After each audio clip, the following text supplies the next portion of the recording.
తీసుకునే ప్రయత్నం అయితే చేయండి. మనం ఎంత ప్రేమగా పెంచుకున్నా, అవి మనలతో ఎంత ప్రేమగా ఉన్నా ఏదో ఒకరోజు అవైతే మనల్ని వదిలి వెళ్ళక తప్పదు.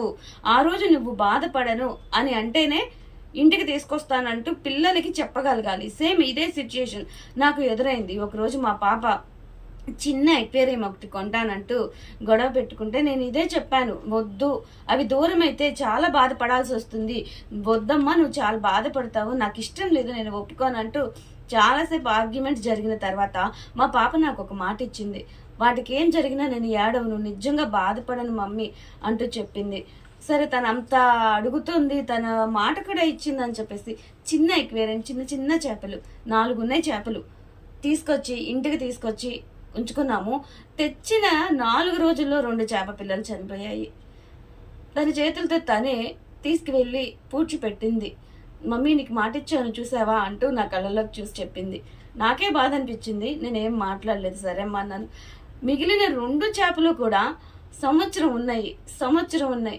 ఒకదాని తర్వాత ఒకటి అవి కూడా ఇలాగే వరస పెట్టి సంవత్సరం తర్వాత ఒకదాని తర్వాత ఒకటి చనిపోయాయి. మా పాప తన చేతితో తనే తీసుకువెళ్ళి పూడ్చిపెట్టొచ్చి, మమ్మీ నేనేం బాధపడి చూసావా అంటూ మనసులో బాధపడుతున్న పైకి నా కళ్ళలోకి చూస్తూ చెప్పింది. నాకే బాధ అనిపించింది.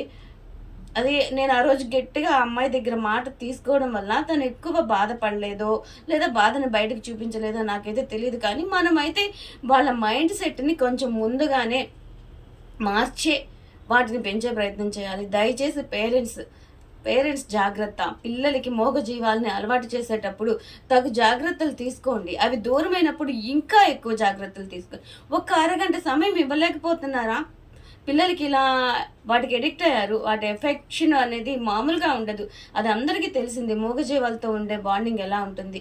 కనీసం అలా జరిగినప్పుడైనా పిల్లలతో ఎక్కువ టైం గడపండి. వాళ్ళ బాధ ఏంటనేది తెలుసుకొని ఓదార్చే ప్రయత్నం చేయండి. దయచేసి కొంచెం జాగ్రత్తగా ఉండండి.